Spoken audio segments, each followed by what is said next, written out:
Thanks for tuning in to part 3 of my New Jersey Explained series, and today I'm talking about Central Jersey. So Central Jersey was actually the birthplace of college football.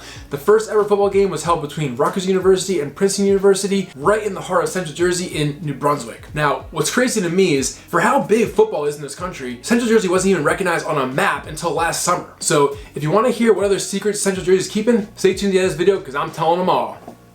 Let's go!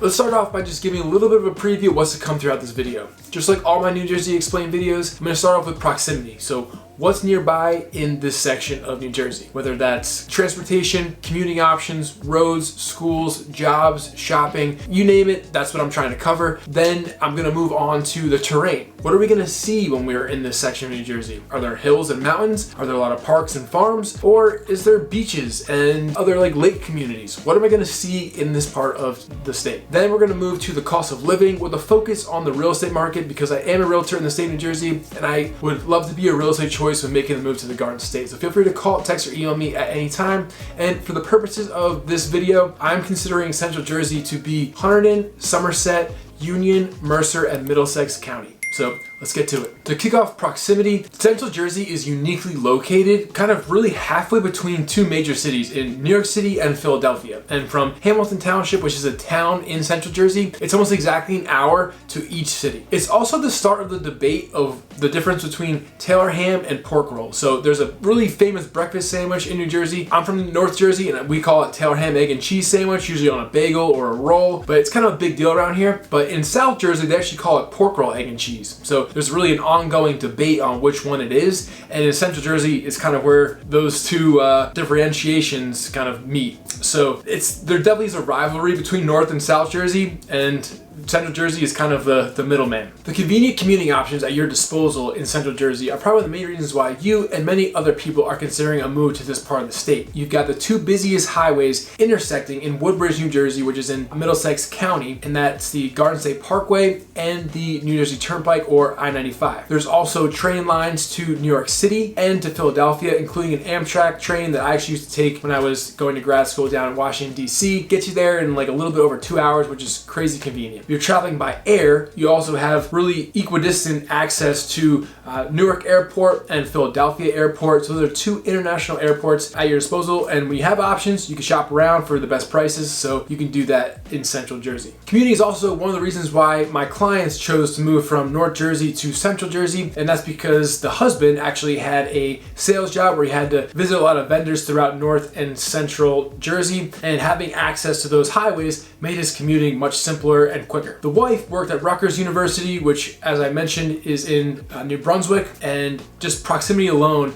that location made sense. So they chose to move to Martinsville and really take advantage of the Bridgewater School District. The schools that are in this section of the state, obviously you've got some top ranked school districts for public schools. We've got Rutgers University, which is my alma mater. I went there. Then there's also Princeton University, which is obviously a prestigious Ivy League school, the College of New Jersey. But although we are the birthplace of college football, and a lot of college football fans have New Jersey and Central Jersey to thank for that, if you're thinking that Rutgers might be similar to like a Michigan, a Penn State, an Ohio State, or any other big time like college football school, you might be disappointed. I went there, I actually worked for the football team for the 4 years that I was a student there, so my heart is with the team. But when it comes to kind of that school camaraderie, it's just not quite there. So don't want you to be disappointed if you think that's the case. A lot of students in the state tend to go out of state for school, so just something to consider. Most of my clients choose to move to New Jersey. Number one, to be closer to family, and number two, because of jobs, and in particular, pharmaceutical related jobs. And Central Jersey is actually recognized as a global leader in the pharmaceuticals industry due to its high concentration of company headquarters throughout the area. To name a few, we've got Johnson & Johnson in New Brunswick, Merck, Sanofi, Bristol Myers Squibb, so there's a lot of job opportunities in this part of the state. In addition, New Brunswick is actually known and recognized as the healthcare city due to its high concentration of healthcare facilities throughout the area and also teaching facilities for doctors in the making. While we're on the topic of Central Jersey have a high concentration of things, they also have the highest concentration of shopping malls throughout the state, and one of those is actually my favorite, and that's the Bridgewater Commons Mall. As far as outdoor recreation goes in Central Jersey, you've got a few great options. One of those main attractions being Six Flags Great Adventure, which is a very large amusement park and is very popular throughout the summer months. You're also only about an hour away from some of New Jersey's top beaches and the boardwalk scene and restaurants. One of those being my favorite in Asbury Park.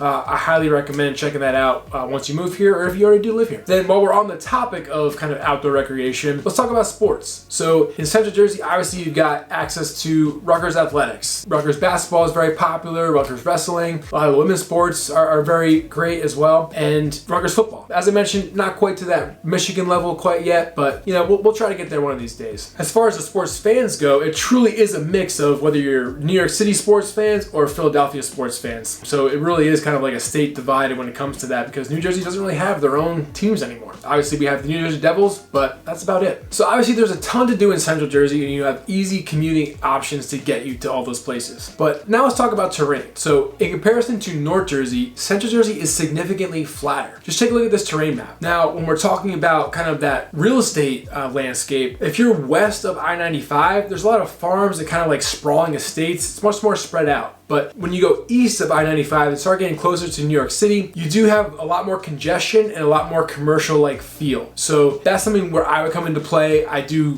drone virtual tours for my out-of-state clients, so I can definitely help paint the picture of what the areas that you're looking at are gonna feel like. And this population heat map will really give you a good sense of where that congestion is throughout Central Jersey. Let's round out today's video with the cost of living. And the cost of living in Central Jersey specifically is about 14% higher than the national average. And I do see some of my clients run into this issue when making the move to New Jersey from another state and trying to transition seamlessly to that same lifestyle they live in a different state to New Jersey. Now, if you're taking a new job, hopefully it has higher pay, you can kind of counteract that difference, but it's something you definitely want to pay attention to and really do your homework on what that monthly payment is going to be. As far as median home sale price goes, you've got anything from a median home sale price in Princeton, New Jersey of about $1.3 million to Trenton at about $200,000, and you're going to have some more, some less, but there really is a spectrum and something for everyone in Central Jersey. One area where it's actually might be less expensive moving to New Jersey is that's healthcare. It's actually 5% lower than the national average when it comes to healthcare, probably largely due to all the pharmaceuticals and healthcare facilities in Central Jersey. So we've got Central Jersey to thank for college football and for potentially lower healthcare costs in New Jersey. So I hope you guys found this video helpful. If you have any questions, feel free to comment. I am a realtor in the state of New Jersey, and I would love to be your real estate choice in making the move to the Garden State. So feel free to call, text, or email me at any time, and I'll see you for the next New Jersey Explained video. See you guys.